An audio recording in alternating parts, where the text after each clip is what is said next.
right, welcome to the Prospect Podcast. I'm Coach Schumann, back on a nice, lovely, freezing Wednesday.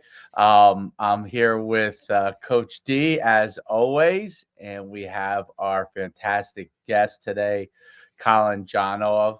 We're excited to talk to him about all the things he's doing. He's a guy that was a former football player, was a fantastic athlete in high school, Franklin Regional in Pennsylvania. He was all Pennsylvania, all-state Pennsylvania football player, defensive back, and all-around great athlete, team captain, MVP, was a football player, 4-year starter at Bucknell, 4-year contributor at Bucknell, starting cornerback.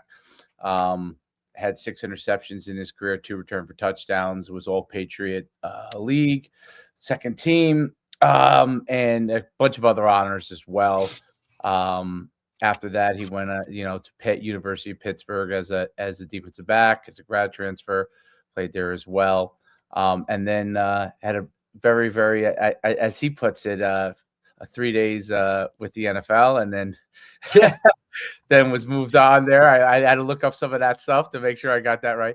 But 3 days there, and then and has moved on into what he's doing now, which is really it's really interesting. We're going to talk a lot about it and helping others, really engineering success and helping them to figure out the things that have helped them on and off the field, but leadership and personal development, helping them to be able to come better under pressure, performing under pressure.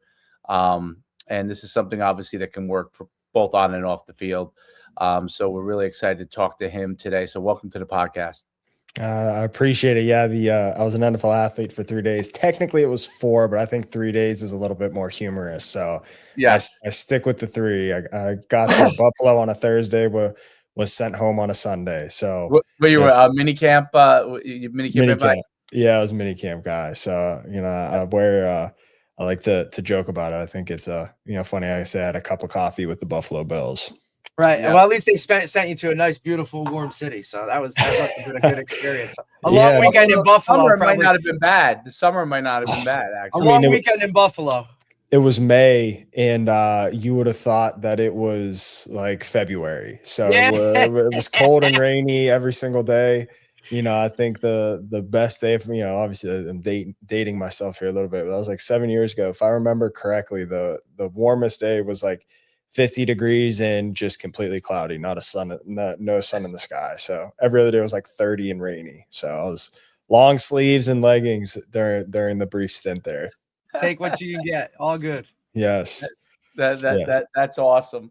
That's a funny foot. I was an NFL agent for 6 years. So I'm familiar with having players that have been a part of the 3-day journey, and obviously I've had a lot of guys that went on to the NFL and lasted for quite a while. But it's always an interesting thing because you go in there, and even as an agent, you would try to prepare them that it might be your last weekend playing football if it doesn't, But it's hard to prepare somebody for that. Like it's like, and the opportunities, what you think minicamp is going to be like. As a rookie, like you think you're going to have a chance to show off your capabilities. That's not actually 100% true in all cases. Sometimes you have an opportunity, sometimes you don't. Sometimes it's kind of like you're doing things, but obviously other guys that are could be pushed to the forefront. Depends on the team. So every team was different, but it's really interesting. So you've transitioned and moved into this this new realm. So I would love for you to kind of talk about the whole journey and to what you're doing now. In your words. I briefly touched on it, obviously, but I'd like for you to talk about your journey in your words. Yeah, and so we can definitely touch on, I want to circle back to the point that you just made about how minicamp is and kind of what expectations versus reality are, and how to functionally prepare athletes for, hey, this may be the last weekend that you ever play, and just the proper way to approach that as an athlete. But for myself, like you said, I grew up, went to Franklin Regional High School, what was a 3-year letterman in all the different sports or whatever. Was fortunate to get some of the accolades that you mentioned and, earn a scholarship to go play at Bucknell University. Had a really good career there, definitely some ups and downs. I think, in the realm of identity, which is a lot of the work and the space that I operate in now, my entire identity was wrapped in being an athlete. And that starts at a young age, small town, one of the better athletes in a small town, and then you become associated with that. Everyone associates you with the next big thing in a small town. And anybody who's played at any level of college sports understands that they're typically the best athlete in their community, and everyone associates you with that. And so you begin to latch on to that from an ego perspective as well, where you're just fully aligned with, yeah, I'm the guy. And you get to college, there's some humbling moments. Again, I was able to overcome some of those early humbling moments, earn a starting position at corner right away when I was at Bucknell. Again, further attached to that identity as, I'm the guy or whatever. Unfortunately, throughout my career, and this is, when you look back, you can recognize it. I was injured a lot. For 10 out of 13 years of my playing career, I either broke a bone or a ligament, had some type of serious concussion, had some type of surgery. And there was always this void in me that I could never explain when I was competing, when I was separate from, or when I wasn't able to play because I was injured. And later did I really recognize, like, the reason I felt disconnected from my teammates and coaches is because I felt lesser of myself because I wasn't on the field. I wasn't able to be productive, or I wasn't able to match the expectations I had of myself from an identity perspective. And so then, was fortunate enough to have a really good career despite, tearing my ACL my junior year at Bucknell. Came back, had a really good senior year, was fortunate enough to have a number of different opportunities as a grad transfer. Ended up going to Pitt, hometown. Grew up a massive Pitt fan. My whole family is Pitt fans. So it's just like a really cool opportunity for me to get to live out that part of my dream. Was fortunate enough to be a letterman at Pitt, and then have an opportunity to compete in the pro day, have a good pro day, and then get an opportunity with the Buffalo Bills. And then the terminology I always use, and I joked, the 3 days as an NFL athlete. But, if you would have asked me going into it, I would have said I'm playing 10 years in the NFL. That was like my mindset. I'm playing 10 years in the NFL. And you get cut, and, that soon you get cut, like, intuitively, like, this is probably it. Yeah. And so I got cut, and, like, I always say, like, it felt like a piece of me died that day. And I'm very particular with my words. I was not depressed. I was in a depressive state, and I just wasn't taking care of myself, and was just sitting in a pool of negativity, surrounding myself with the wrong things, Yep. not eating or eating unhealthy, not exercising. And I just remember vividly just like looking in the mirror and being like, I can't do this. I can't Yeah. be this person. I got to figure out what's going on. And so just through an extended period of time, meeting with different people, reading different studies, reading different books, ultimately came around to the concept of like identity. And, the saying, people say, what you do is not who you are, or the sport that you play is not who you are, it's what you do. But no one could ever functionally answer, like, who are you, or how do you encompass who you are outside of sport? And so since then, I've really put all my time and energy into answering that question and help athletes and other high performers answer that question as well. Um, and real quick, I think it's really important because you talked about your experience as an agent and preparing guys. Hey, this may be your last weekend of football, and all of that to me, like dealing with that is a lot of pre-work, right? And what I call the process of engineering your identity. And when you're left from your sport, there's nothing that's going to take away the pain of getting cut or playing your last game or last snap, whatever it is. But what you can do is create the foundation of principles, values, and characteristics of who you are to fall back on, and learn how to channel that into your next endeavor and what you do, and take the principles and concepts from being an athlete and utilize that same skill set in your next endeavor in life. But when you're an athlete and you're approaching this and you're like, hey, I'm a mini camp invite guy, or hey, I'm a rookie free agent that just got signed. This may be my last weekend or last 4 months of football. You can't run from that. You have to face that head on, that like, hey, yeah, there's a possibility that this may be the last time that I play. You have to call that out and have a plan for that adversity. But then once you call that out and you have that plan where it's like, okay, if this happens, this is how I'm going to respond both psychologically, emotionally. What am I going to do physically from a training perspective? Who am I going to talk to? How am I going to communicate with myself? And really have those plans. So you're not taken as off guard. And you're like, okay, if this happens, here's how I'm prepared to act. And then the other part is once you put that plan together, you have to put all your time and energy into what could go right. Well, what happens if I do make it? What happens if I play this exactly how I want it to play and it goes exactly how I want it? And then you can put all your time and energy into that and just have a more joyful experience as you go through it. So that was a long-winded answer, but you know, that's how we're at, or that's how we are where we are today. Oh, you're on mute, Dave. Sorry, I muted myself there. That's a great point. It's one of the things that every athlete goes through, especially if you really have, you know, like you have, and definitely collegiate athletes go through it. There's no doubt about it.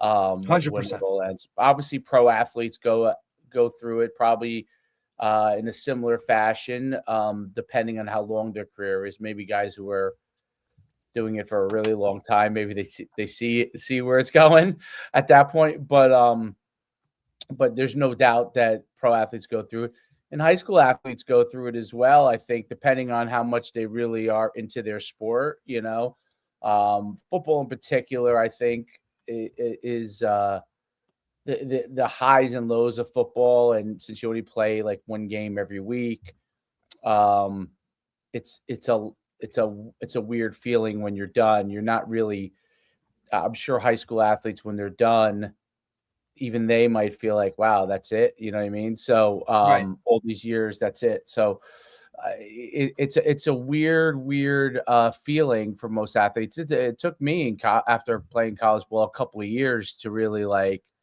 to come to grips with all of it, even though, like, I mean, I even went back, and I think when I was 26 years old, I went back and started training for decathlon and went and scored like 6,600 points doing all that stuff just to, like, you know what I mean, to get that competitive juices going. Like, went back to my, you know, my track roots from high school.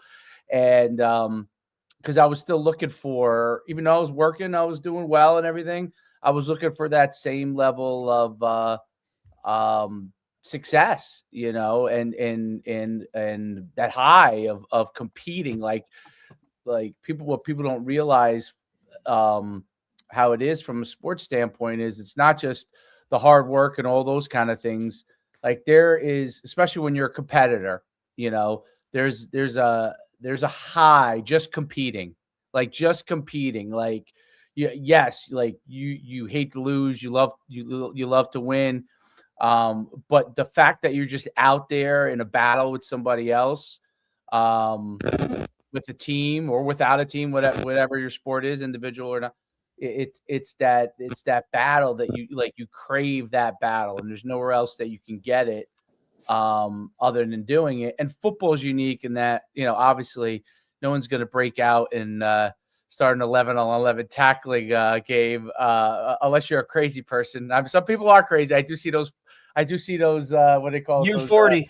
39U those 39U videos. Those people are crazy. I don't know how they did that, but it's you know, most people are not going to go do that. So talk about what kind of you went through, what your feelings were coming out of that, and then we'll talk about some of the people that you're working with on it. Yeah. So, you know, in terms of feelings, like when the career ends, is that what you're asking?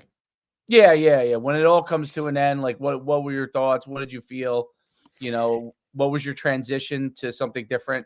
Yeah. So I think the big thing, right, is, and you know, not every athlete goes through this. I think that's an important thing to call out too. Some guys can't wait. Some guys and girls are like, I'm done. Right. I've seen that too, which is, to me, obviously, right, like someone who didn't play at the highest level, played college, right? But like, you know, you knew there was an end in sight. But those guys that are literally on your team, I can't wait for this to like never have to put on a helmet, or like, and I don't know if it was it was just really hard to grasp, because it was like, yes, it was your identity through the whole thing, but like just the sheer joy that you had everything that encompassed the sport. Didn't matter if it was game week or if it was, mat drills in January. Like, I truly was passionate and loved every bit of it. So to see those guys that you really, like, you knew who they were on your team. Some of them were your better players that were just like, they were miserable every day doing it. And it was like, why are you doing this? And Colin, before you get into it, like, how long you had talked about being in that post-playing state, how long did that really last where you were like staring yourself in the mirror going, I can't act like this anymore? Yeah, so it wasn't long, right? It was like a month, but a month was enough for me. Some people will sit in that space for a long period of time. Some people shorter. Years. Yeah. And so like it's whatever version of your rock bottom is. And that's kind of how I paraphrase it, is everybody's rock bottom is different. It's not, sitting in the gutters doing drugs, right? Or out under at the a bridge. bars. Yeah. Like, it's whatever your version of is. I can't take this anymore. Like this state that I'm currently in, I cannot take anymore. That's your rock bottom, and everybody's is different. And you may go through a couple different rock bottoms throughout your life in different domains. Right. So for me, mine was a month. Mine was a month of not being, who I thought I was or who I wanted to be, where I was like, I cannot just sit in this pit of misery all the time. And that's why I asked, because I was curious, because everybody's is different. Some guys literally will, they'll kind of breeze over it and be like, well, that was 2 years of your life. You're like, what, really? Like, that's, you know what I mean? Or like yourself, some guys literally can recognize it, understand it before it really kind of gets to a whole different level of rock bottom. Right. So I was just curious, but please continue. Yeah, no. So like the question that most athletes that go through this type of thing ask is like, well, what do I do now? Or like, who am I now? Like, those are the two questions that I ask. Like, well, what am I supposed to do? And the funny thing is, maybe not funny in terms of ha, but in terms of like relative, like irony, maybe is the word I'll use, is like, I had multiple degrees. I was well educated. I was engaged to my high school. You went to Bucknell. I mean, damn, buddy. Like, I had everything going for me that anyone from the outside perspective would be like, who cares? Like, go do whatever. But to me, like, without taking the time to reflect on all the skills and identity and the things that I had going for me, like all that felt like nothing. I didn't have that lens of gratitude or that lens of awareness of everything that I had built up to that point that would put me in positions to succeed or make a difference in people's lives. And the only thing I was focused on was that I wasn't playing football anymore. That the only thing that I truly like, even didn't matter. I had all like, and you develop a bunch of different skill sets as you go through life. It didn't matter to me. I had built skill sets. The only thing that mattered to me is like, I felt that I was good at football, and that was like my outlet. And that's where like I went because I felt confident in that space. And now all of a sudden that's taken from you. And the feelings and emotions are stuck to not knowing what's next because you haven't prepared for what's next may look like. And every single athlete I talk to now, I don't care how good they are. I don't care if they're an Olympic gold medalist. At some point, this ends. And, I talk about, you engineer two different identities, your performer self and then your personal self. That personal self and the performer self, they're going to work together. But at some point, you need to build the foundation that's going to help you move on. And, the funny thing, again, I keep saying funny, not in terms of ha, but the guys who can't wait to be done normally are better players. Right. There's levels to the experience that you have in sport. The higher you go up on the totem pole, the more attached or the easier it is to get your identity attached to what you do. And so some of these guys, though, we see a product on the field or on the court, and we think that just because people perform well or are really good, that things behind the scenes are really easy. The reality is a lot of these guys and girls go through immense ups and downs. Whether your perception of their ups and downs are justified for them, to them, it's real. And all the business behind the scenes, people asking them for things, the failures, their own perceived failures because they are constantly moving goalposts. And that it just takes a lot out of you. And for some of these athletes, they get to that point where they're like, I can't even enjoy competing anymore. And I'm ready to step away. Where a lot of people, I don't know the split of percentage of who feels what, but for the other demographic of people who, like me, were like, I do love this. I am attached to this, whether it's for the right or wrong reasons. I am attached to this. It's really hard when it is taken from you. And so that's where regardless of what bucket you fall in, you still need to engineer the type of person and the type of athlete that you are, because they work in parallel with one another and will propel you into different domains of life. Great point. I think what's interesting is that when people try to figure out like where they sit post athletic career, like whether they want to continue to compete, eventually they come back to trying to figure out in their career what gets them going, right? So and all people, by the way, regardless whether you're an athlete or not, right? It's just your capabilities are put into maybe a different direction if you're not an athlete, so to speak. Maybe you're someone that was like a high achieving student, and that was your whole focus. And then you get into a career and you say to yourself, wait a minute, this is it? Like this is what I put, I got my PhD for, and you know what I'm saying? And then you're like, wow, am I stuck here? Right. So all people go through it in some capacity. Athletes go through it a little bit more from adrenaline and the juices that get flowing with it, and kind of like a little bit of a high standpoint. But everybody goes through it in some capacity. They're trying to figure it out, right? Sometimes, unfortunately, some people go through it once they already have a family and kids. That's why you see like people that go through midlife crises, right? Like they spent their whole life doing what was perceived to be the right thing, and then they wake up at 40 and they're like, holy crap, like what did I do? I just spent 40 years focusing in this direction that everybody told me I'm supposed to be focused in, right? And this is I realize this is not who I am. So what are strategies that you try to kind of articulate that you think can help people try to figure those kind of things out? Because like you, I mean, academically, I did most of the right things. Like I got my MBA while I was playing. I started while I was playing, finished it a year later, and went into corporate and did that. I was wildly successful very, very early in my career. I mean, wildly successful, and realized that I wanted to do something different. Right. So talk about what some of the strategies you try to help people with to identify some of the things that they might need within their life. So I'll say I spend a lot of time asking questions, because if you want to find answers, you have to ask good and tough questions.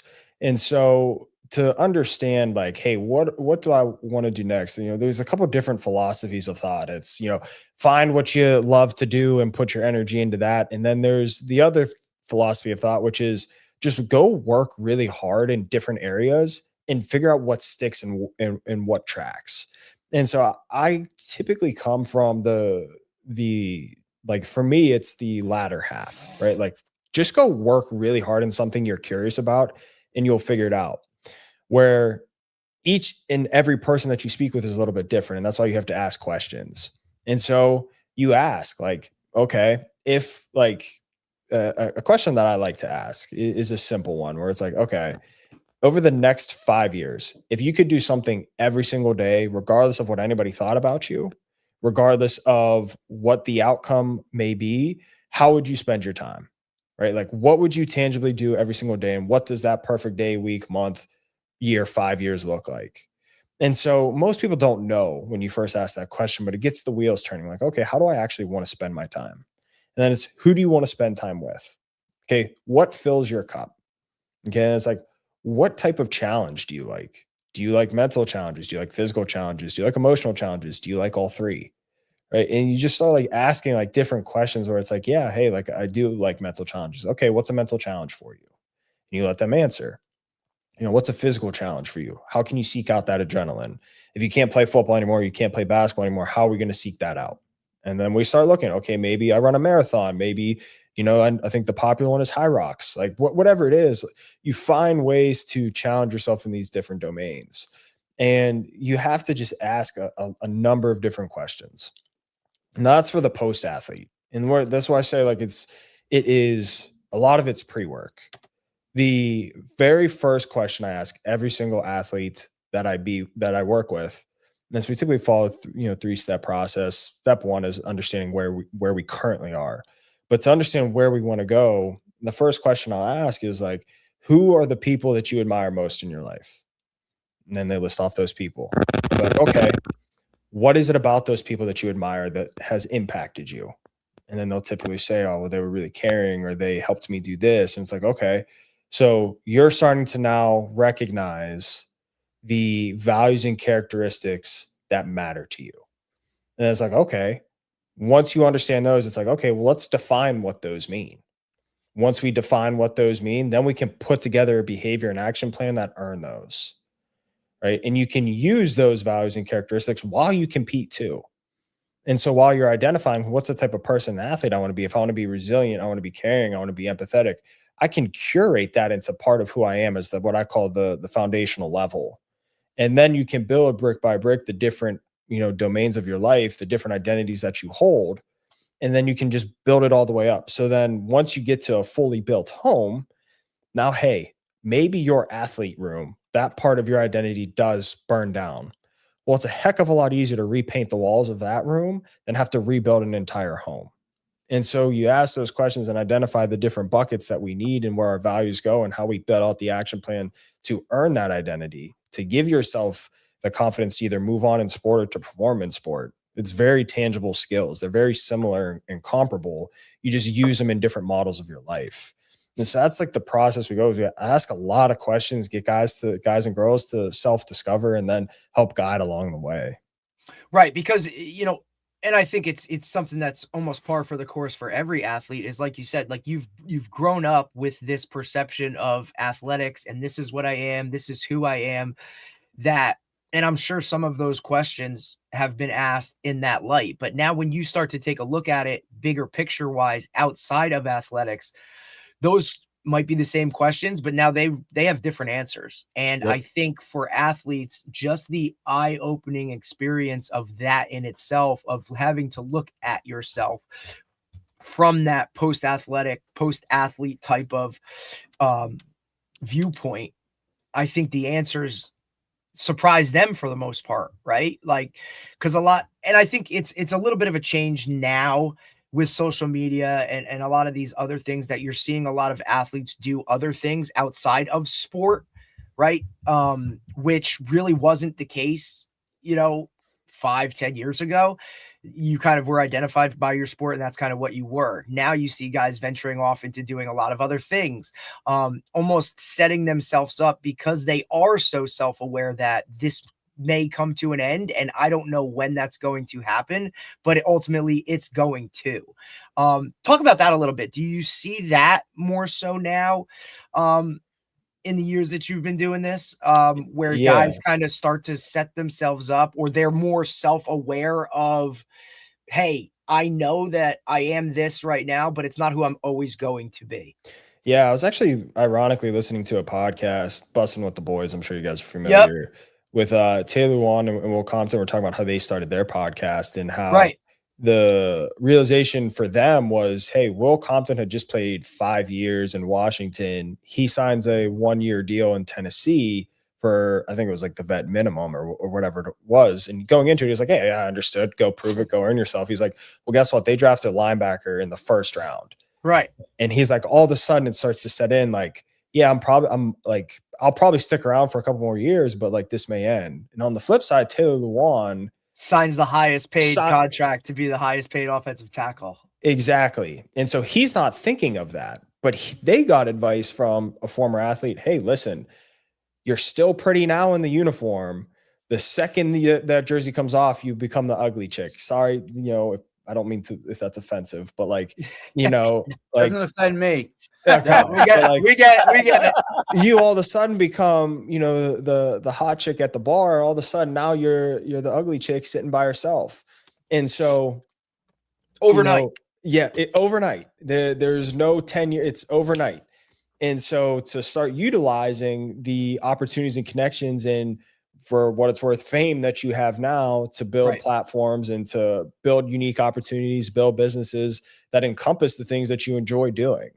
And so that is the amazing part of what social media and podcasting and YouTubing and, you know, that general space has done, is created awareness around what to do next.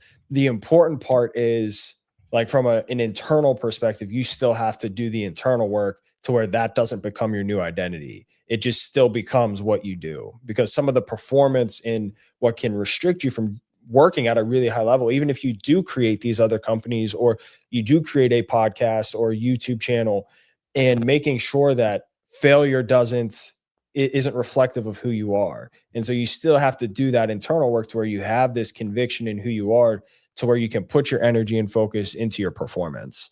And so that is where the external of opportunities and things to do are really, really, really advancing, and really exciting to see a lot of former athletes get into that space. Now, some guys, I'm going to be honest, I wish didn't, because some people say some ridiculous things, but you know, and whether that's by design or that's really just like who they are, like, you know what I mean? Right. It's like, look, I've always said too, like, some people shouldn't procreate because they're just not meant to be parents.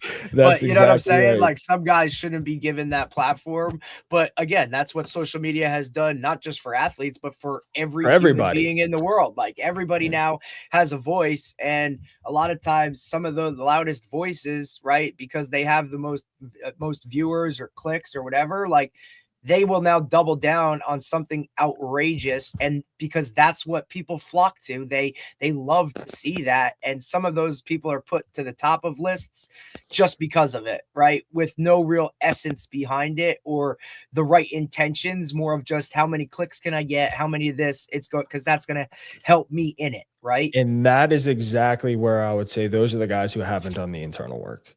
Their identity is wrapped in the clicks. Their identity is wrapped in being the guy or the girl, and being everybody's attention being sought out on them, as opposed to the attention being a byproduct of doing the right things.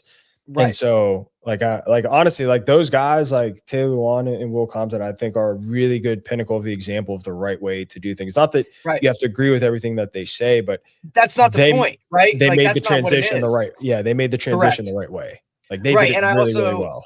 Right. And to double that, like, you talk about people that, like, you know, outrageous or whatever, but you also have people that's really just who they are. And I think one of the best examples of that is Cam Newton. Like, that's who he is, and he's not going to change. As wild and crazy as some of the shit that he says or does, whatever, like, that's who Cam is, right? There is some foundation for it. And I respect that, constantly being who you are, right? Like, whether I agree or disagree, you're putting it out there.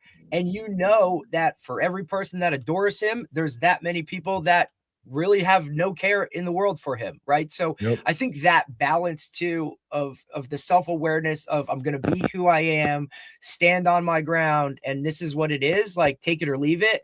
That, I think, to me, you know, it hits home a little bit more. Yeah, the authenticity is important, regardless. I think Cam is one of those guys that I think I don't know if he's found himself at all, but I think he thinks this is what his identity is, and we'll find out in 10 years if that's really his identity. In my opinion, you know what I mean? Like, because he still thrives off of being different, quote unquote, and sometimes that's who somebody is. You know what I mean? And sometimes that's who they think everybody thinks they are, and they kind of double down on it. And listen, being Cam Newton, you can make money doing it too, right? So doubling down on it. But yeah, I mean, I think part of it, you know, I think when I watch him, for example, I think it's the guy that's trying to figure it out. He's got his 7-on-7. He does his podcast. He's on TV. He's doing a lot of different things. And I feel like he's probably trying to figure out, where do I want to put, you know, my abilities and my time in more and more. That is one of the, that's a different, I also think the pro athletes is a different problem than college athletes, right? Who are done. Like, they have a lot of money. Okay. Well, if they kept most of it, they have a lot of money. And which will now become a problem for college guys, because they're going to have a lot of money for the most part at the highest of levels. You know what I mean? Definitely. So depending on your level, right, they're going to have but so the fact that you have a certain amount of money allows you to try things differently than other people. So Taylor Lewan, they could try things and it happened to have clicked really well. People who come out, play college football, didn't get paid, maybe played Division III or something, or you know, went FCS and didn't get paid or got paid very little, other than maybe a scholarship or something. Those athletes have a different thing because now they're told, okay, go get a job, right? Like that's usually like what people start to say is like, what are you going to do as your job now? What's your career going to be now? And you talked about how those people ask questions. One of the things that I always think is that I agree. Like you kind of have to go down a path, right? You have to go down a path when you're done playing sports, and you've got to go down that path. And one of the things I always say is that just because you go down a path doesn't mean you can't change your path. Yeah, absolutely. The hardest thing is that you have to have courage to do that. Yeah, you got to be willing to take that risk, and a lot of guys aren't. And a life situation could dictate things too, right? You know, if you have children, you know, if you had children in your 20s, obviously you have responsibilities. That's different than like, you know, I was lucky I didn't have a child till I was 40, you know, so I could try a lot of different things, you know what I mean? And so do you think that that's like, depending on their own situation, you think I'm not talking about the guys that get paid, and those guys have to do that too, but it's a little bit different. What do you think is important for them? Like, is routine an important thing for them to get into? What are some of the daily things that you think is important for guys when they start to go down a path, for them to have a chance to figure it out and have success in what they're doing? Yeah. So routine, I don't know a single person who, by definition of success, like achievement, that doesn't have a routine, right? That doesn't have some form of routine. Now, you don't want to be super rigid in your routines. You don't want to have everything so perfectly detailed that when something's out of line, you go crazy, right? Or have some spike of anxiety that's unnecessary and inhibits production or, you know, performance. But every successful person I know has some type of routine. Right. Like, and it doesn't really matter what it is. Like, truthfully, like it has to be unique to you, but there has to be some type of routine that gets you into a form of being productive in what you're doing. You know, I think there's a couple different lenses to look at this, right? From the space that you're operating in or where you're starting from, because those NFL guys or NBA, MLB, tennis, golf, whatever, have a ton of money. You could also reframe that, and when their career ends, it's like, hey, well, now they actually have something to lose. They're accustomed to that life. They're accustomed to the wealth. They're accustomed going to all those parties. Going from 0 to 1 seems really challenging. I don't know, Colin, if you just heard recently, like OBJ just came out and said like 100 million isn't enough, right? Yeah, like so on a podcast, like I'm not necessarily talking from a financial perspective, right? Like those guys, like if you can't, I don't like speculating on other people, right? Me neither. Yeah. And I don't either. And but I think 100 he million was taken out of context, right? I think it was taken out of context, but he was just saying like, look, you all think I have so much, but it's really not a lot in the grand scheme of it, which is it's hilarious to think about, like, you know what I mean? But yeah, it's just, I thought it was like, so like, okay. So like in terms of like starting, right? Like that's where like the disconnect with like a guy, again, I don't like speculating. I don't know Odell Beckham. So if I speak improperly about his situation, you know, to him and his people, I apologize. But like you think of the people who make that type of money, they get accustomed to living that lifestyle. When that type of paycheck's not coming in anymore, you burn out quickly. And so for guys like him and girls like him, they have to maybe reduce some of that lifestyle in order to last money. If I can assure you, if you gave me $50 million or $100 million, I would tangibly never have to work again. I would never have to work again. No doubt. But again, that's my situation, and I've learned how to operate in that realm of expenses. When I'm talking about like, hey, like in terms of our perspective of where we're starting and moving on, I'm talking more about the emotion and hesitation that comes with starting something new. Whereas someone who starts at 0, can have a competitive advantage because they're like, shit, I have nothing to lose. Like, I have nowhere to go but up. So I'm just going to, do whatever it takes to grow. Whereas someone who has a lot of money may be sitting on that and may be a little bit more hesitant because they don't want to lose that lifestyle. They don't maybe want to make a decision where they're like, hey, I may lose this, or, my net worth may go from this to this because I invest whatever it is. Right. And so the way that I approach it with the different athletes, and because it's different for everybody, is like, what are you willing to commit to? What are you willing to potentially lose in your life? Like, downside protection, like, what are we willing to lose? And if we can answer what are we willing to lose and what we're willing to commit to, then we can start creating routines. We can start creating habits and behaviors and actions that just increase the probability that we may have success in a specific domain, regardless of our path. Right? It's really understanding maybe what's there to gain, but more importantly, what do we have to lose in the space that we're willing to accept of loss financially, whether it's, hey, I'll go move back in with my parents, or, hey, if you're not in the situation where you have parents that you can lean on, hey, maybe I'll go sleep on the floor at my buddy's house, right? Understanding like what are we willing to commit to for what period of time to see what type of growth that we can get. And it doesn't matter if it's starting your own entrepreneurial business, or, hey, maybe for the right person, it's just going and getting a job. That might be the thing that they need in life. Maybe it's starting a family, but really starting to, again, going back to the question asking, understanding like, okay, where do we see ourselves currently? Where do we want to go? How do we get there? No doubt. When you speak about it, I've actually gone through a lot of these things. So, and tried a lot of things. So it's funny when you talk about when you have nothing to lose. I've also had nothing to lose.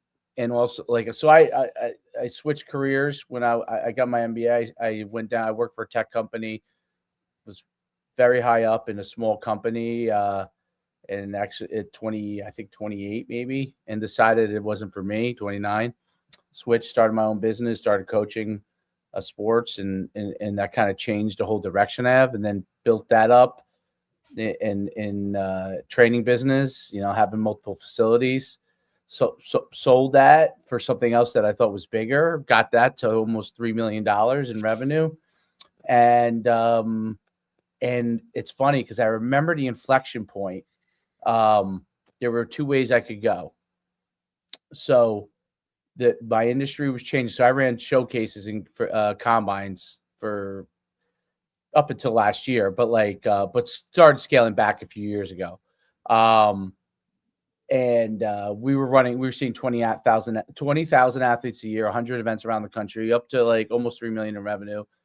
And I remember my accountant said to me, you're spending, I think we were spending like somewhere around $500,000 on Google ads at the time.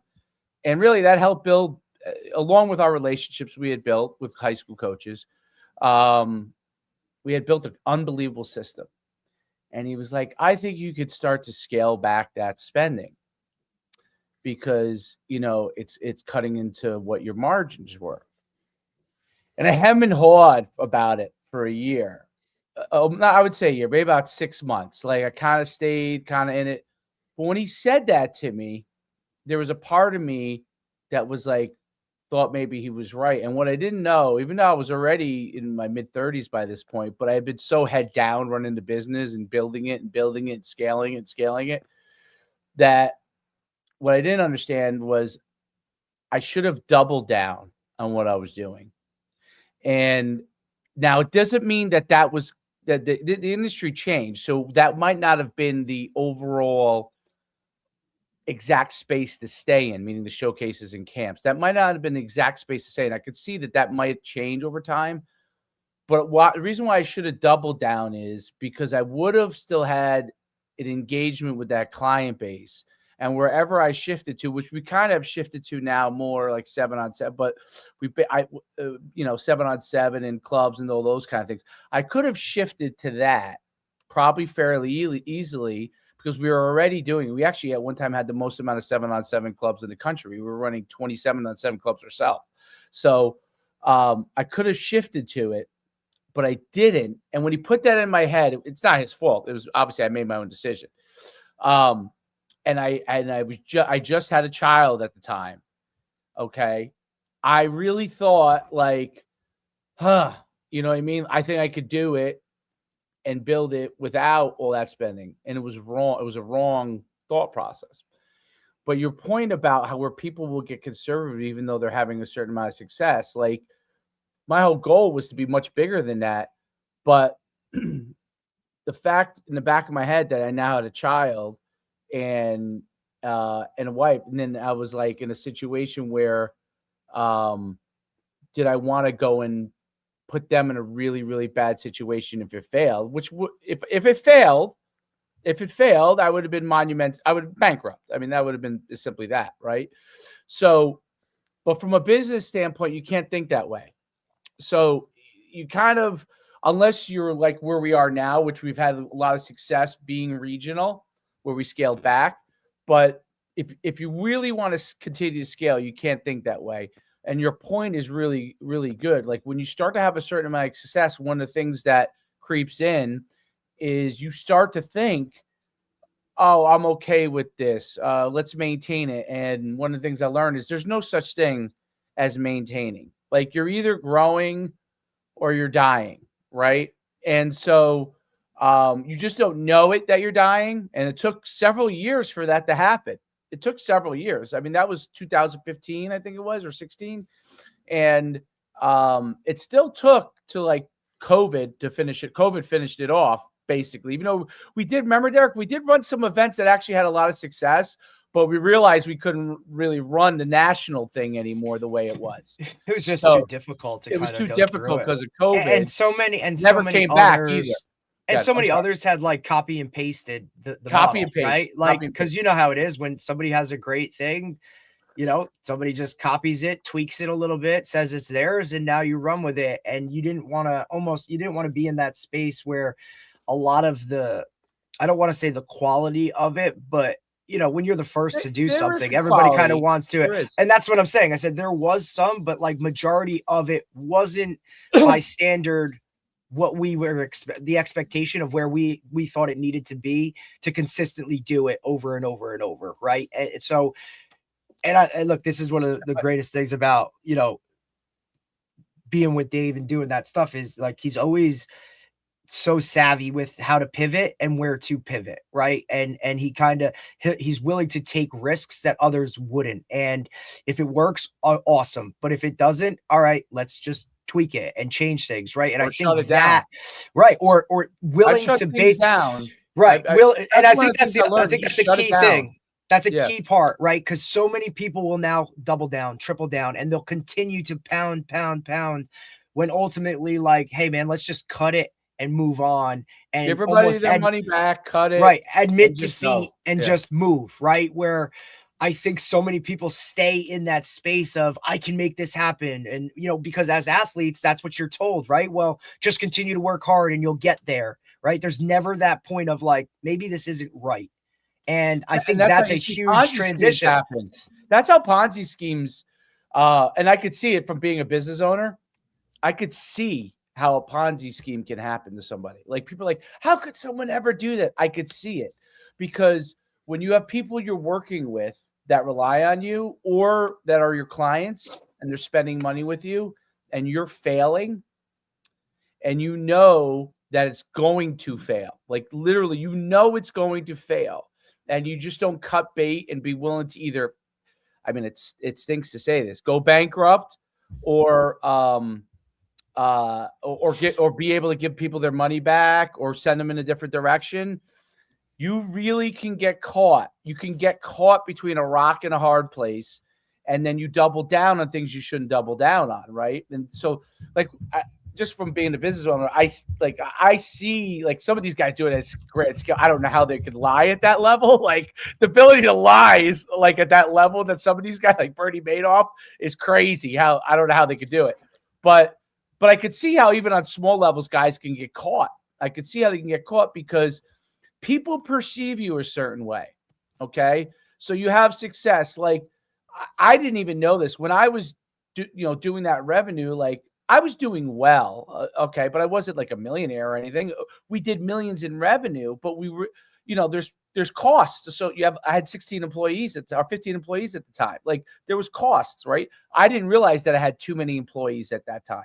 I didn't realize all those things, but there's a cost to it. So I could see how these things could happen because people can get caught. And then, I was just willing to shut things down and deal with the consequences of those things when things started to fail. And there are people to this day, there are people I loved that I had to let go, and they won't talk to me. You know what I mean?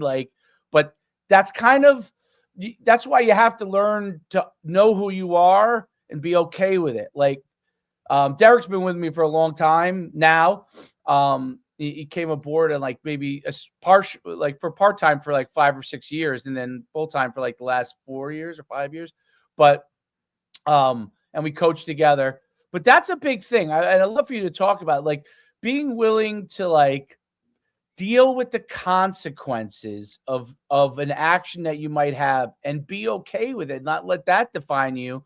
I'd love for you to talk a little bit about that, because I found that that's a hard thing. People perceive you. When all my friends from college, they probably still do.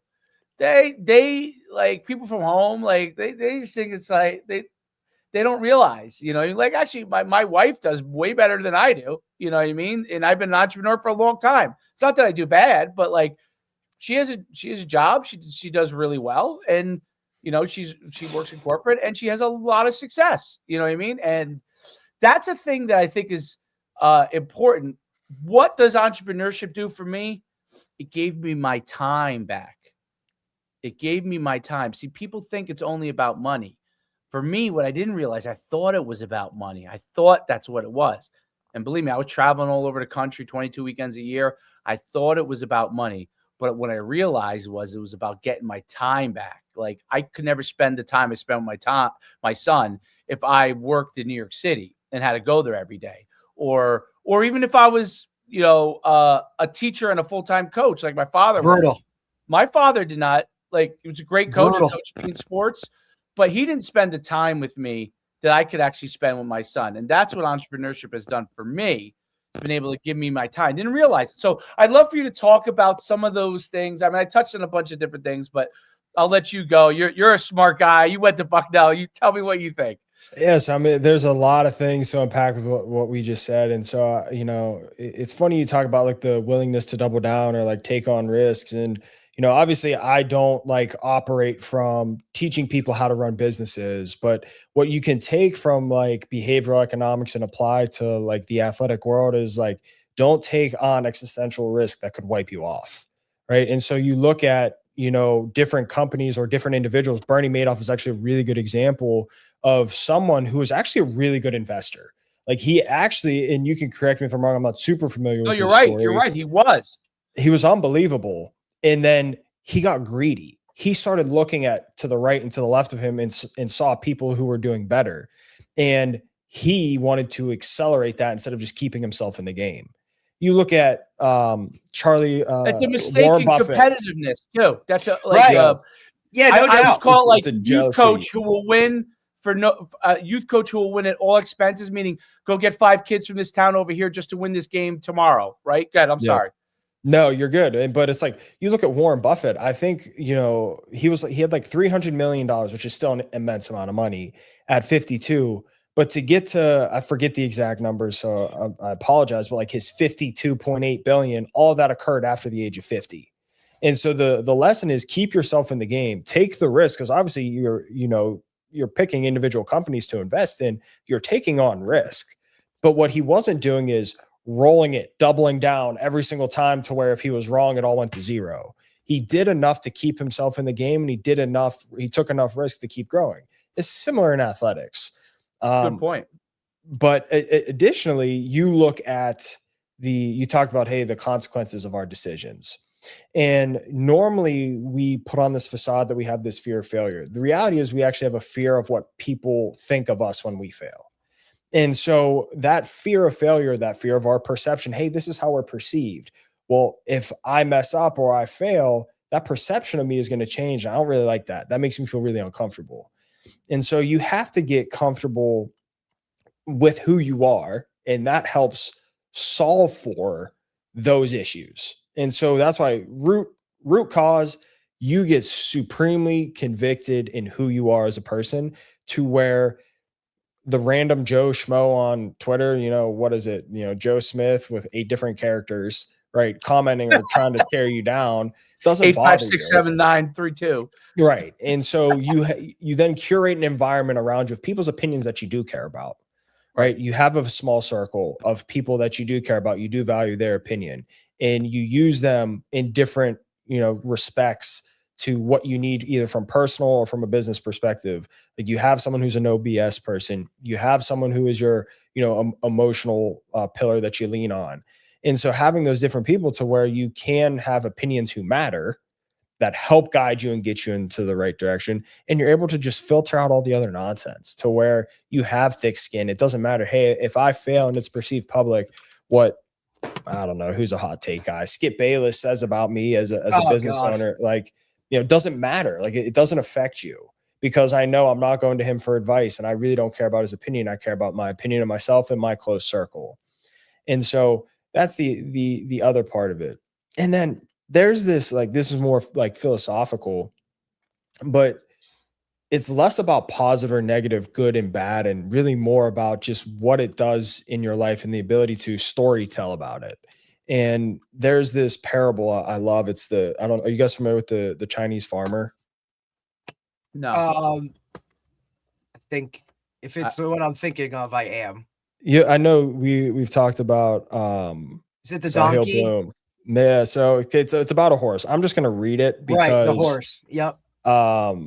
It is something that just really changed my perspective on events that happen.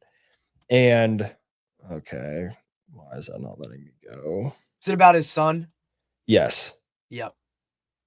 I've heard it. And look, I think the way it's perceived, like, you know what I mean? It basically, it talks about, and I'll let you read it, coach, but like, it sums up basically that every decision, no matter how it looks on the surface, right, will ultimately, you might not understand what the impact it's going to have, but it can always, it might be looked at as a negative by some, but eventually it turns into a positive.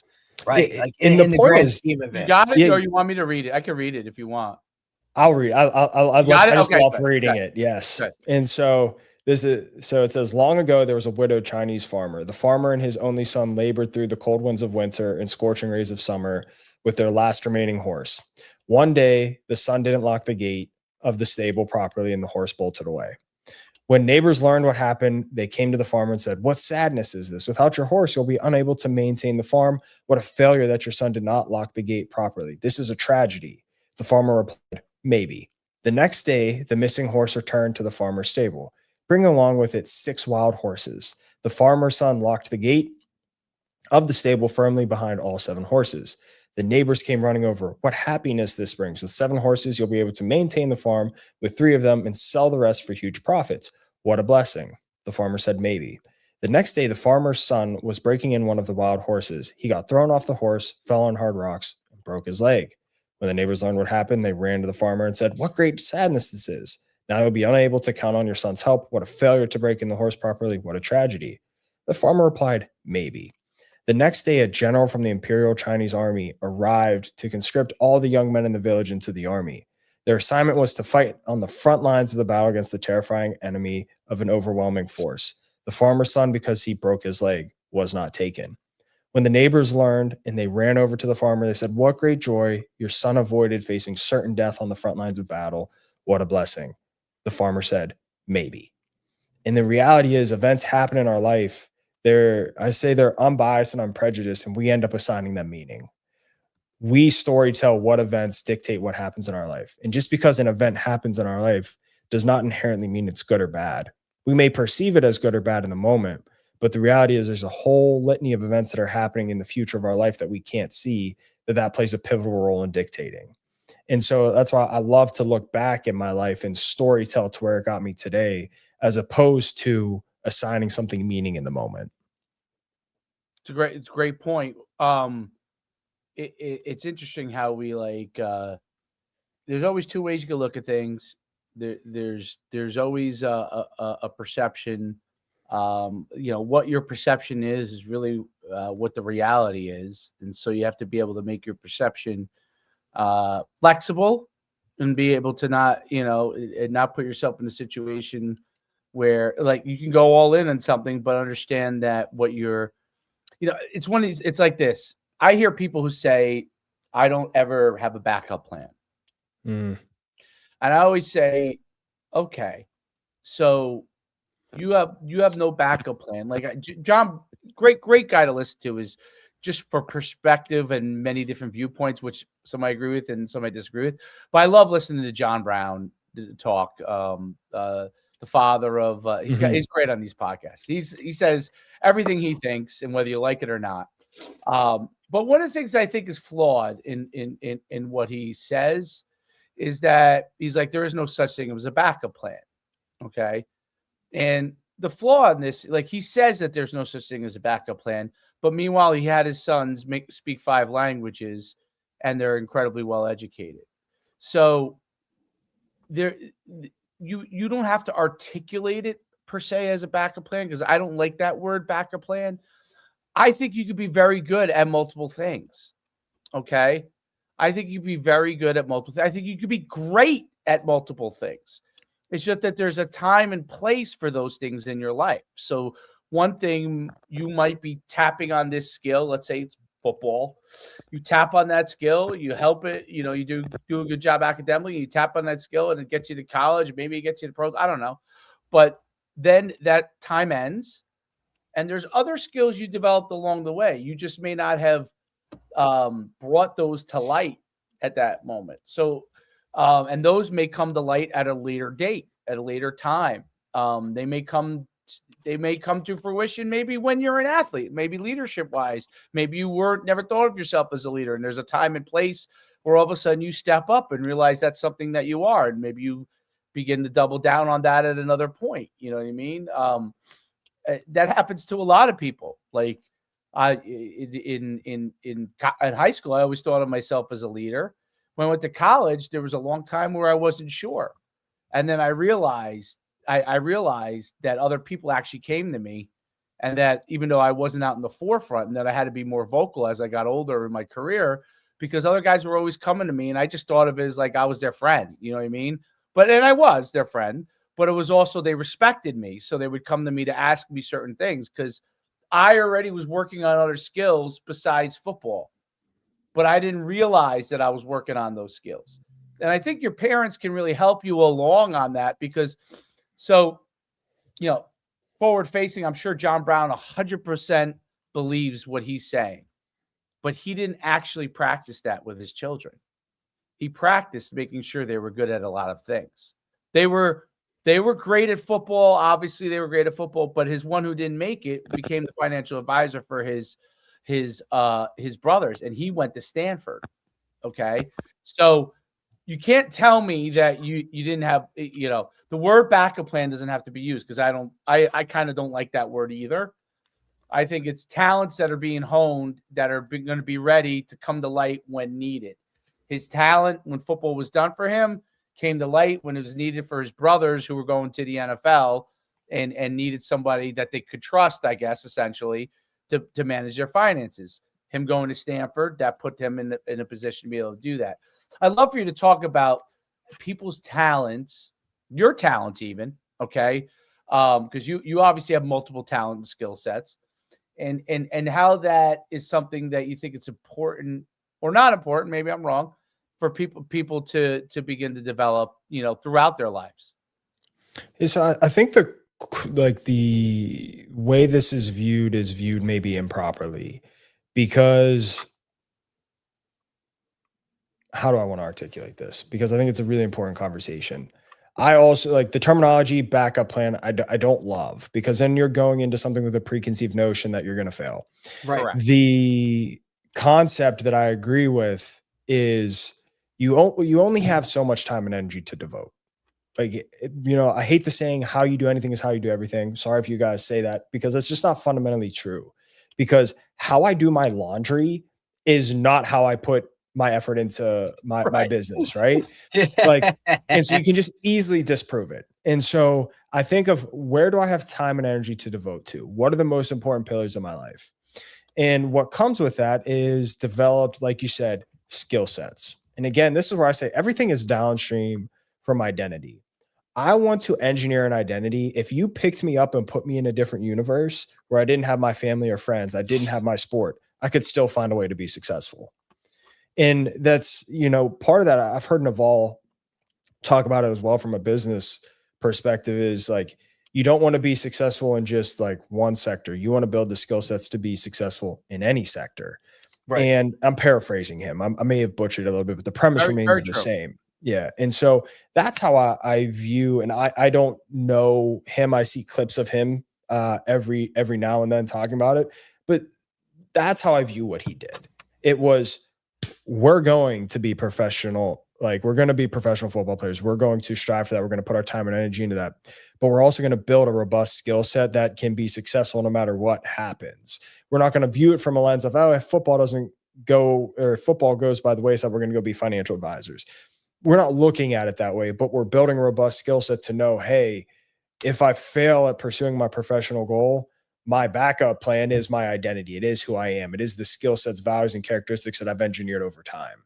And so that's how I view that. And if you look, like, a lot of immensely successful athletes in the athletic realm have other talents. Christian McCaffrey just played the piano. I forget who the musician was for, but like, then you look at these golfers. Josh Allen is an elite golfer. Tom Brady is an elite golfer. Tony Romo. Steph Curry could be on freaking tour right now. He's that good. Yep. So it's like, Steph Curry wasn't playing golf to say, oh, this is going to be my backup plan if the NBA fails. It was, you only have so much time and energy, and you can only put so much time and energy into one domain, or you end up building these other skill sets. And I think for me, like, most people are really surprised when I tell them I had an extreme phobia of public speaking. I remember in college giving presentations in class, literally dripping sweat, sweating through a hoodie where you could see that I was just dripping sweat and like stuttering over my words, to now I love speaking. Like, I love putting myself in those environments because I do feel I have something that is valuable to share, and I can, put my focus on that. And that's the side where when you just start doing different things, you begin to elicit and find, new passions and build new skill sets, and you're able to apply them to different domains. For like you said, you found out things because people came to you. I had no idea I could be viewed as charismatic until I had like 4 people tell me that. And I was like, I don't really know what that means. I guess I'm charismatic. Yeah. I was like, I don't really know what that means, but I'm going to lean into it and utilize whatever they're deeming as charismatic and do that. Right. So like, you don't know until you start doing things, but usually playing your sport or developing different skill sets, you're going to find different passions. You're going to build like I said, a more robust identity that's capable of doing multiple different things if your primary focus doesn't work out. And so making yourself the backup plan is really, making yourself really the only plan is the way that I look at it. Yeah. So, yeah. It's really good. You ever heard of Grandma Moses? Do you know who that is? No, I did not. Okay, this is from when I was young. I'm obviously much older. I'm much older than even Derek. So Grandma Moses, I remember when I was it stuck with me. I don't remember if it was high school or middle school, but Grandma Moses was someone who was she was a painter, became a world famous painter, but she didn't become a world famous painter until she was 78 years old when she started painting. So she was obviously she was born like in the 1800s. She lived on a farm. She married. She had 10 children, 5 of whom died. Her husband eventually died. But she was always, her whole life, she always did like embroidery and stuff like that, for the family. Nothing. And then she got arthritis in her 70s. And she couldn't do that anymore. And she started painting. She painted like landscapes and all these things. And in her late 70s and obviously early 80s, she became a world famous painter. So she was actually preparing her whole life with art for things she was doing for her family. But it wasn't until obviously late in her life when she was, probably alone, not, by herself and transitioned to doing that she realized she had a talent, but she actually prepared her whole life in the other things she was doing. And she was a housewife. I mean, she was a farmer, and she took care of the farm for most of her life. The other story my father told me this one. I always thought it stuck with me. I had a cousin who is now like a very big time lawyer in New York City, and has been that way for many, many years. And he himself even's pivoted in the late years to kind of go into more things that are important. He's probably 60 years old now. But when he was young, he was in high school, and they were very upset with him. His parents were upset with him because he should have been the valedictorian of his high school, but he got a C in typing. He got a C in typing. He hated the typing class, okay? He had zero talent, like in the ability to actually type, but he was brilliant intellectually. And his father and mother always said to my father, you know, Mark is absolutely brilliant, but only in things that he loves to do. Yeah. So typing was great for him. Obviously, he learned how to type, even though he got a C. But once he got out of high school, and then he went to, I think he went to a state school. And by the time, you know, he did all the things you're supposed to do in a state school, undergrad, all that stuff. And he got done. I probably was a poli-sci major, I'm guessing. And then he took the LSATs, and he got a near perfect score in that, and got into Yale, and was like the valedictorian of Yale Law School, whatever they call it. I don't know what they call it, but he was the number one guy in Yale Law School. And he went on to a brilliant career, and actually changed his own path to go into corporate because he had a family and kids, and decided that was more important for him, because this guy was like rocketing to the top. You know what I mean? Which I always had great respect for from him. Like, this guy was as smart in his field as you possibly can get. And he decided that his family was more important, you know? So I think it's really interesting how people do things. But my father always used to bring him up as an example, because you didn't have to be great at everything. You know what I'm saying? Like, if you know what you wanted to do and you had an idea for it, he took the typing class reluctantly because his mother made him take it, got a C, didn't become the valedictorian from it. But she told him that this will help you in life. You'll be able to type, you know, where a lot of people couldn't. And it did help him in life, but his brilliance in a certain area and his focus helped him. And I thought was most interesting was that he pivoted, you know, when he had children. Like, could have been, you know, one of these guys you see on TV, definitely, and decided his family was more important. So I think that those things are interesting, and he definitely knows himself. Like, you know, he's I'm 6'1", 260 pounds. He's my cousin. He's 5'6", maybe, small guy, you know what I mean? But his mind was, his tool. I think those kind of things are really, really interesting. You know, Grandma Moses always strikes me like, anytime everyone says to me, "You're too old," I always tell them, you know, the story of Grandma Moses. Like, you're not too old till you're dead. You're dead. There's not much you can do at that point. Right. Not much exactly you can do at that point. You know, I mean, for me, hopefully you follow Christ, and then you have a chance maybe after that. But as far as on earth, once you're dead, that's all you're going to be able to do. I would love for you to talk a little bit about things that you see for yourself, like as you're discovering things within yourself, that you're trying to figure out within your own life.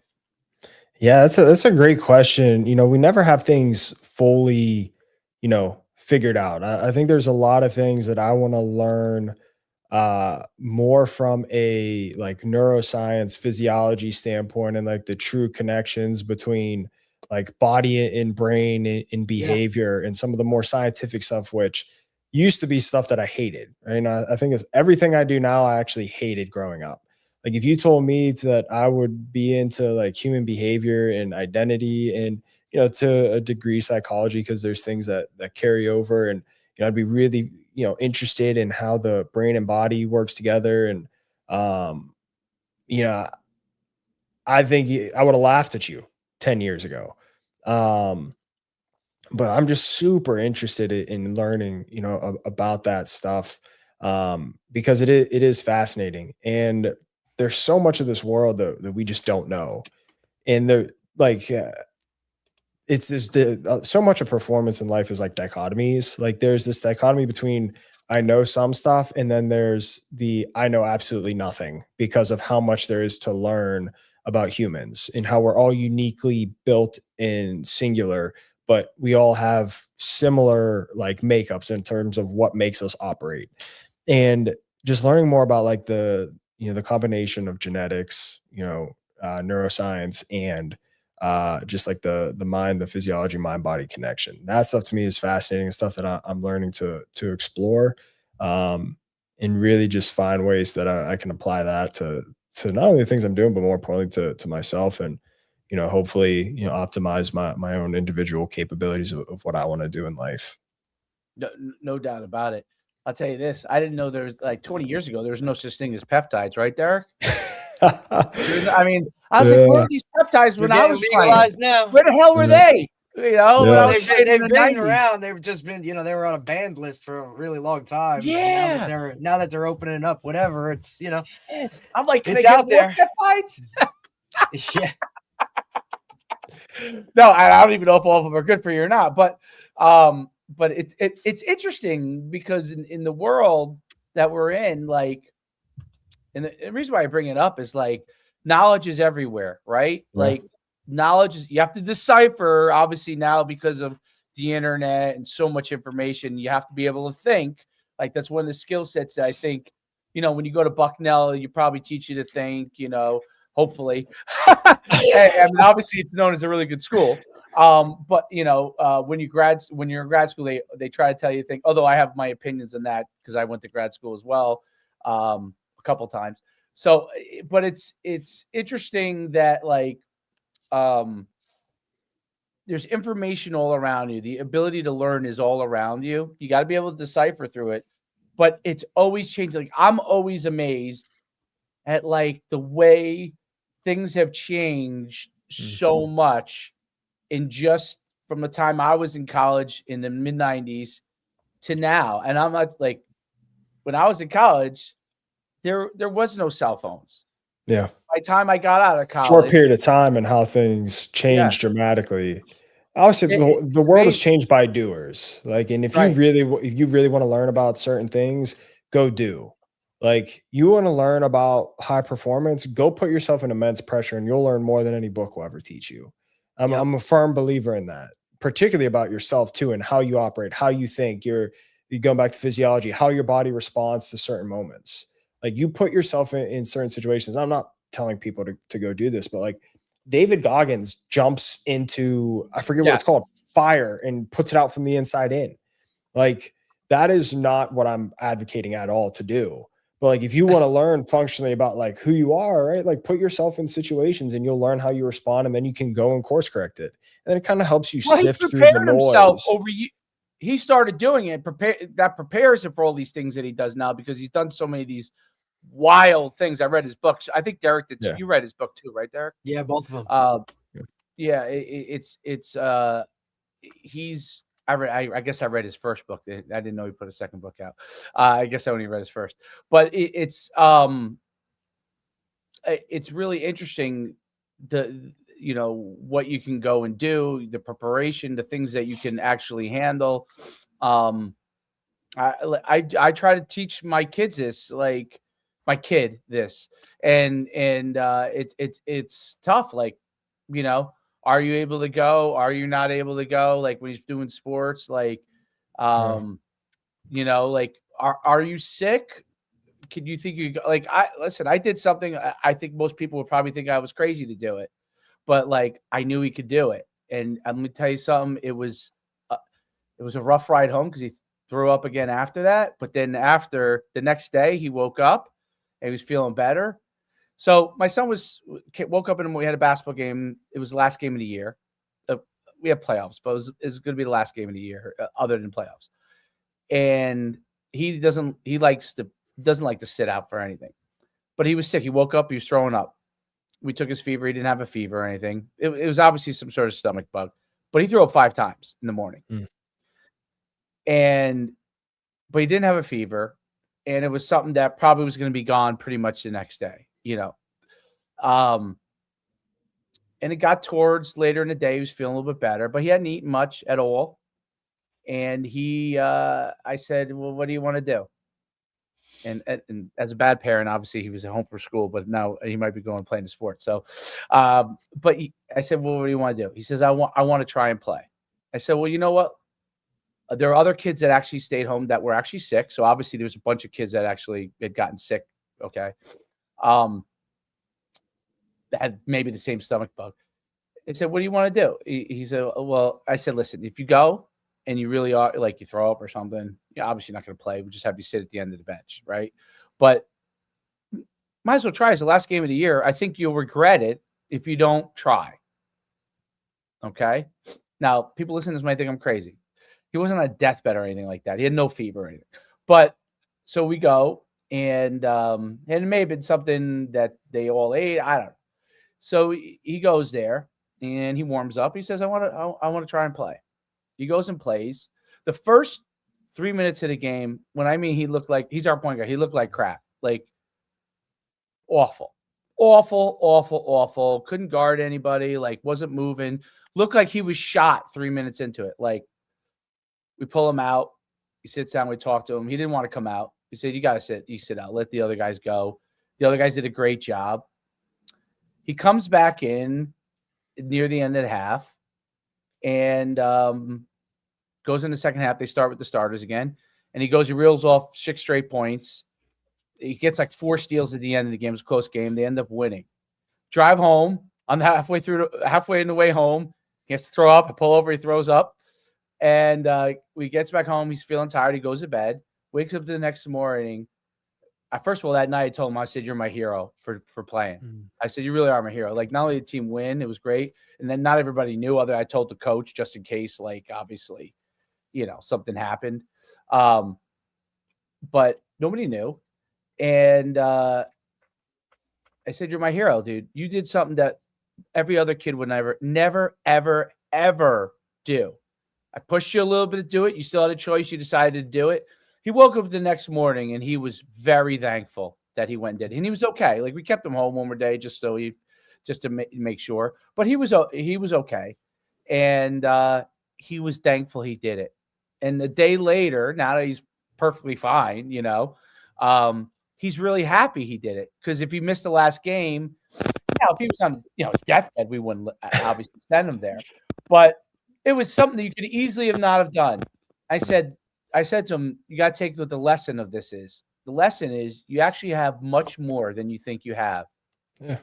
Everybody has much more than they really think they have. Everybody thinks there's a point where they're at, and that's as far as they can go. And you really have so much more. It's just that most of the time, and parents do a ton of this with their kids, they self-limit them. Yeah. They stop hold them back from going through that, Now, it's a small example. Obviously, it's not like when Michael Jordan played with the flu, 100 famous flu game, baby. Flu game. Like, but he's the example to me always. That whole thing is an example of someone that's not just a great competitor. It's no coincidence that he's been able to succeed long after football because he was willing to put himself in a situation that wasn't just uncomfortable, could have caused him some level of harm, right? Like, they weren't going to put him there if he was dying, obviously, but it could have caused him some level of harm. And he went through it. And like, that's always been throughout time, like as an athlete, it's the most memorable thing of any other thing I've ever seen as athlete do was when Michael Jordan played and won the game with whatever he had, like 102 fever, sick, throwing up, all that kind of stuff. Obviously flu, right? Yeah. No one would do this. No pro athlete. I don't know if any NBA player would ever do it. Even the great ones that are out there, because they even themselves, as great as athletes as they are, they put a little bit of a governor on something that they do. Michael Jordan had no governor. Tiger Woods had zero governor. They have zero governor on what they are willing to do, and you could go through obviously a million sports. Like one of the greatest coaches to me of all time is even though he was in the pros, he didn't have a ton of success. But if you watch the movie The Miracle, the 1980s Olympic team coach. Of course, what he was able to get them to do to go way beyond their talent level. Like, it's one of the it might be the greatest coaching job of all time, like coaching performance, to get those guys to do what he was able to get them to do. But he was willing to go far beyond what he was comfortable with, willing to cut guys that were better because they didn't fit what he needed, willing to do all those kind of things. And I think that's, you brought up David Goggins, is really what. Well, it's something you're seeing with like the transfer portal now, right? Where everybody thinks that you can just plug and play because this guy had a really good year somewhere else or whatever, and now all of a sudden he might be a great player, but you bring him into your locker room, and now all of a sudden he's not the right fit, and now your locker room is in shambles for the next 2-3 years, and you got to go hit the reset button because you thought that instant fix was going to be the right move. I think there's so much more that needs to go into evaluations and that type of aspect to it, where just because he's a really good player doesn't mean he's the right fit for the culture or the mindset of that locker room, which in my eyes, like, I'll take those guys over talent any day. Like, you know what I mean? Like, I could go and get the best players that run the fastest, jump the highest, like make the best catches and all of that. But when it comes to like glue guys and team guys, and look, I understand that's really hard to evaluate. And how do you find out which of those guys are? Like, give me the hard worker. Give me the guy that's gone through a little bit of adversity, as a younger player, or maybe hasn't always been the main guy in the spotlight guy, right? But he's going to keep this team together. He's going to preach what we preach as coaches and kind of send that message from peer to peer. Those are the guys I think that are necessary. And for the most part, the measurables are what they are, and that's what's taken first, right? Like, and I get it. They go to the NFL Combine and they ask, they take the Wonderlic test, and they have these crazy interviews that now in recent years we're seeing come out more, where Brian Daboll's like grilling Malik Neighbors and Jackson Dart on all this kind of stuff. But some of that is so much more than just X's and O's on a board.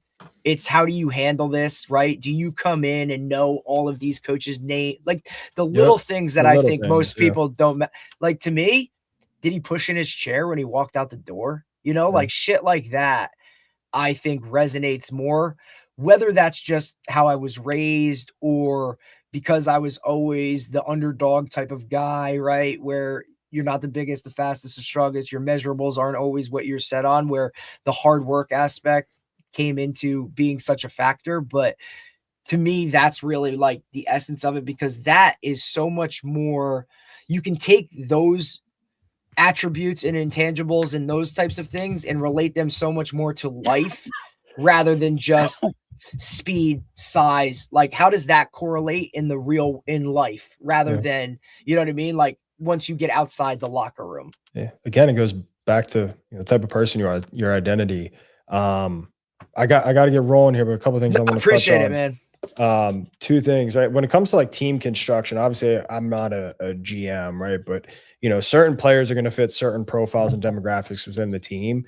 And you as the GM or front office or coaching staff have to know what type of person are you looking for which type of role. You cannot have a team of, for example, to make it concise, you can just not have a team full of freak athletes that are all self-centered. You won't win. It's not possible. You also can't always just have the high character guy with no attributes, right? As much as it pains for me to say that, talent does matter. You need to strike the exact balance, and it's so much easier said than done, but you have to strike that middle ground of high character, high talent, ability to serve different roles. If I need a role player, I'm not looking for high ego, right? And understanding how different personalities mesh. And going back to the kids thing and like how, parents will hold kids back. A fantastic, easy question to ask your young athlete to determine how injured or how sick they are. If they're sick, say, oh man, we were going to figure out what they like, right? Oh, I was going to take you guys to go get ice cream today. I bet real quick they'll start feeling a lot better. right? Or if they're injured, like, oh man, we were going to go to that park tomorrow. I thought you were feeling good. We were going to go to the amusement park to ride all the rides, but if your foot's hurting, you can't have it jankling around in those small carts or whatever it is, right? But like, ask questions like that, right, where you can trigger their response, like, oh, okay, I may not be feeling as injured or as sick as I thought, when something fun or something that I perceive as fun is on the table now. But yeah, those are just a couple quick nuggets there on all the goodness you guys were saying. But I appreciate you guys having me today. Dude, you're awesome. It was awesome. Appreciate it, buddy. Awesome having you on. I can't thank you enough for coming on. You're doing great things. I looked at your Instagram. Awesome stuff. I love the guys you're interviewing. I love what you're continuing to do. Can you just tell everybody where they can reach you, find you, get a hold of you? What's the best thing? Yeah, so on all social medias, my social media handle is Colin Jonov 10. Colin is my nickname that was given to me by my younger brother when he couldn't say Colin for whatever reason. But Colin Jonov, if you search me, I'm on all social medias. And then check us out at athleticfortitude.com. You can see all the stuff that we're doing on there. Podcast called The Playbook with Colin Jonov. If you want to work with me, have questions about working with me, I work with all athletes in the high performance space on engineering identity to perform at the highest level. That's what I got going on. I appreciate you guys. It was a fun conversation. Looking forward to keeping tabs on you guys and staying in touch moving forward. Appreciate you, man. Really. Absolutely, man. Thank you so much for coming on. Fantastic job, and we'll see you soon. Thanks, good, guys. Appreciate you. Take care. All right. See ya. Bye. Great job. Great pod. Good stuff, man. It's always good talking that stuff. That stuff's important, man. It's more important than most people realize, but it's no doubt.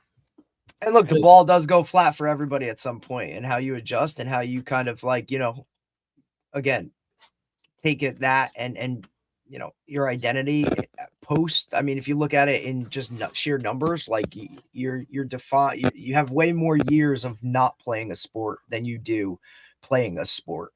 I know, like for the youth athlete or the high school athlete, even sometimes even some of the college guys, but like that right now, like your sport seems like it is the end all be all of what life is going to be. And it's not the case. So, and that's hard when you're in it, right? Because that's all that really matters. And, I think when you can find yourself and kind of, get some tools to help you when it does go flat, right? Like that can put you in a better situation. Absolutely. Really, really good stuff. I think it's, it's interesting. You know what else is interesting? Listening to a younger guy. I'm assuming he's probably about 5 or 6 years younger than you, maybe even more. I'd say definitely maybe 7 or 8. How they, when they're in this space and how they think about it and how they view it,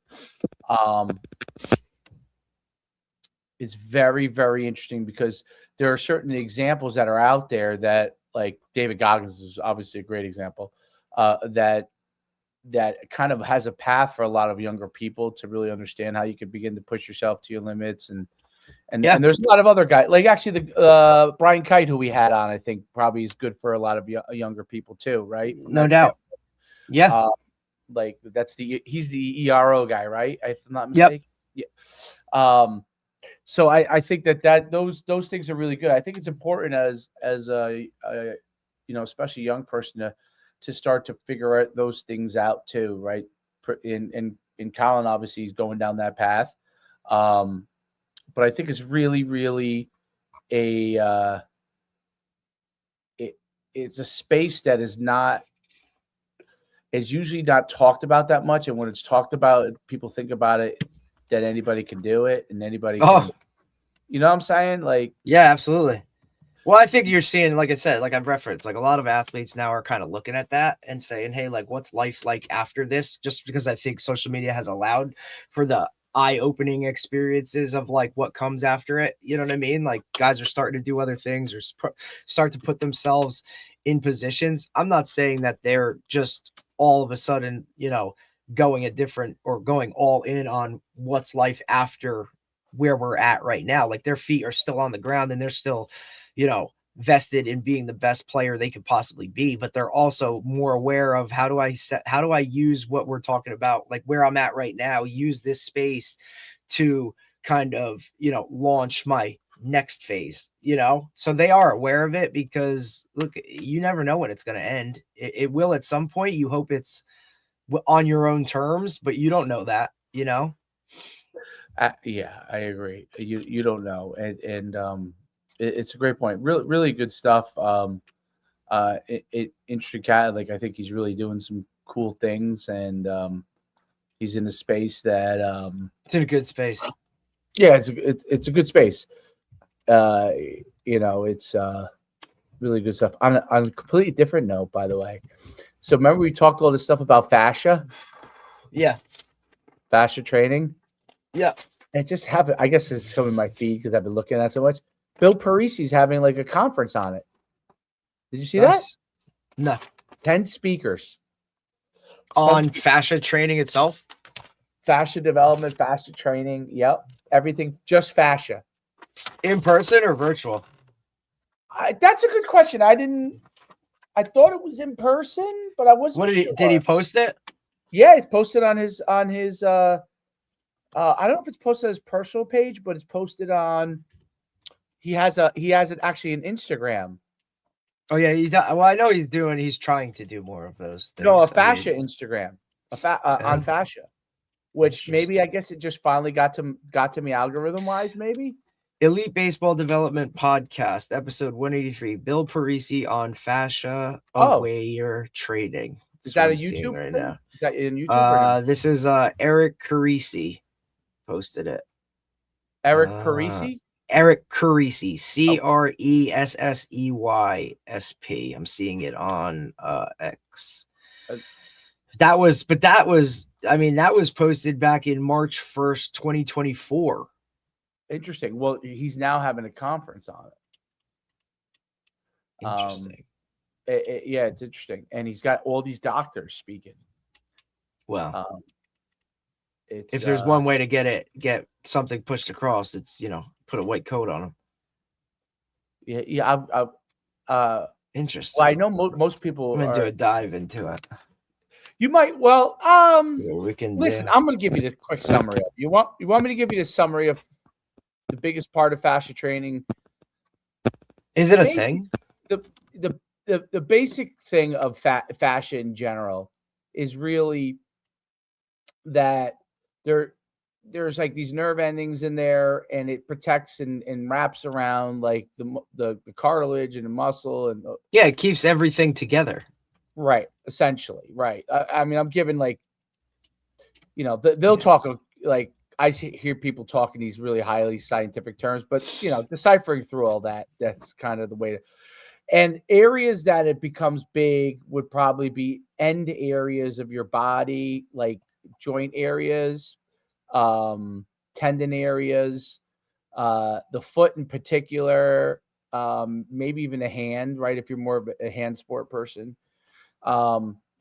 And those areas are like the foundational development areas. So, for example, like when your buddy mentioned they should just jump, right? That's absolutely true, and not true at the same time. So, like if you're doing like box jumps, yes, that works an element of your fascia, but you're better. But what I think works it much more is dot mats. See what I'm saying? Like foundational with no shoes on, you know what I mean? Like to develop the strength. And then there's a fine line of it, right? So the fine line is, if you overload it, like let's say you were standing with on the ball of your foot with your heel up, and you overloaded the weights too much, and the Achilles and the foot aren't ready for that. So there's a balancing. It's really a foundational thing that supposedly I'm telling from the studies that they've kind of done, it represents 30% of your speed and explosion. So that's why it's come to like the forefront, because if obviously muscle strength and explosion power that comes from those areas. And then they also think that it taps into all the stuff that the nervous system talk. That's also big. The other guy that's pretty big with it is Corfus is pretty big on it. But there's a few other people. Well, you know, Corpus is, he's incredibly great to listen to because no doubt. I don't know that everything he teaches works. Okay. I don't think everything does, but the way he explains it, I have to say, like, it's almost like if you really didn't take the time to think, he makes you almost seem like you're behind the curve if you don't follow what he's saying. He's very smart in his delivery. You know what I'm saying? Like that, almost that DJ Nympheus way of delivering. Like what? Right. Like there's no other way to do it. You know what I mean? Like this is the way. You know, and you're almost like, wait a minute, am I an idiot for not knowing this? You know what I mean? Like, but when you do the research, obviously there's more. Listen, the way I think about all of these things are important. This is how I look at it. Everything, all of these things that are, if this is actually tried and true, become tried and true, it's probably important to do in some capacity. Right. You cannot get away from, I agree, sprinting, jumping, explosive lifting. I don't think you can get away from that. But I think that more attention probably should be paid to the overall development of all of those areas that we don't think about it, ligaments, tendons, the small muscles, because it does give you the foundation of all of those things, right? It's just like in your hand, if you have a strong grip, right, it does actually work out very well for you in football if you have a strong grip, because you can grab people, you can get away with maybe not being as strong inside, but you have a strong grip, you're able to hold people. Like that's what we would call like man strength, right? That's where it comes from. Guys who have grips, you know, even if they don't bench as much as this guy over here, but he has an unbelievably strong grip, like, you know, you feel it when he grabs you. You know what I mean? Like, no doubt. I don't care what he benches. I'm sure he still can bench good and all that kind of stuff. But like, I don't care what he benches because he can grab you and utilize his hands to take control of you. So I think all of it is a level of importance. It all has its place. The hardest part is on I think the athletes have to continue to take onus of their own career to know where they have to balance things. When you go and train, let's say you guys train in your lifting thing and you guys focus on a certain thing. Well, you want to think about what balances out that lift. It may not be the sprint that day. It may be just to do some level of balancing or some isometric stuff at home, right? To balance out that super explosive lift. Some stretching, maybe stretching. Okay. Like I hate that people trash stretching, dude.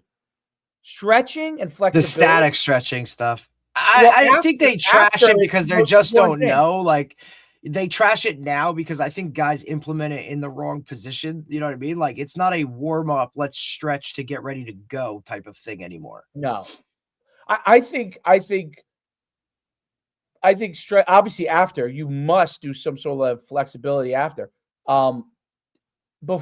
Before, I think you got to get the body moving and then integrate like some level of stretching, but not long holds, like reach for your toes, but quickly, just to get like a cat does. You know, they reach for the toes, they reach for the sky. Like that's a form of stretching that integrated with your warm up will get you prepared, right? Because some people, every person is different. Like, you know, I might be nagging in the my calves might be nagging. Your hamstring might be nagging. So you might need to do a couple things just to get yourself right. And sometimes it may just be a little bit mental. But listen, you can't undervalue if someone when they always say like, look good, play good, look good, feel good, play good, right? If you don't feel good, that feel good part of it is very important to playing well. Like I've never seen a guy not feel, if they feel shitty, there's a chance that they're not going to play, pretty good chance they're not going to play as good. It's very rarely that a guy comes in feeling shitty and just dominates, So you do have to feel good about your own situation. But that was really good. I thought he was really good. I don't know where you found him from, but that was really good.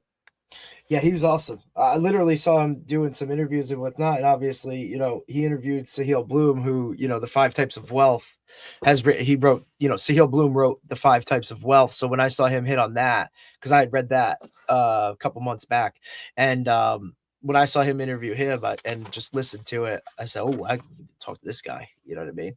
Like he's in an interesting space, and he's talking to some people that resonate with me. So, and then tomorrow we'll have Coach Chris Johnston on to talk some QB play. Great. That sounds good. Chris will be good. So we go back to big QB week. Yeah. I mean, shit, it's the off season. So, everybody wants their QB trainer. Everybody wants their QB trainer. There's no doubt about it. All right, man. Well, all right, buddy. We'll get all this stuff taken care of. We will talk. Prospectpodcast.com. All the episodes are going, especially the ones on YouTube. They're all going. You'll be able to link to them. Go check them out. If you want to be on, obviously reach out. Let us know. The views have been going up. So as we keep getting it out more and more, the views will keep going up. And come be a guest. Come share your thoughts, man. All right, we'll see you soon, and I'll see you later, Derek. Later, buddy. All right.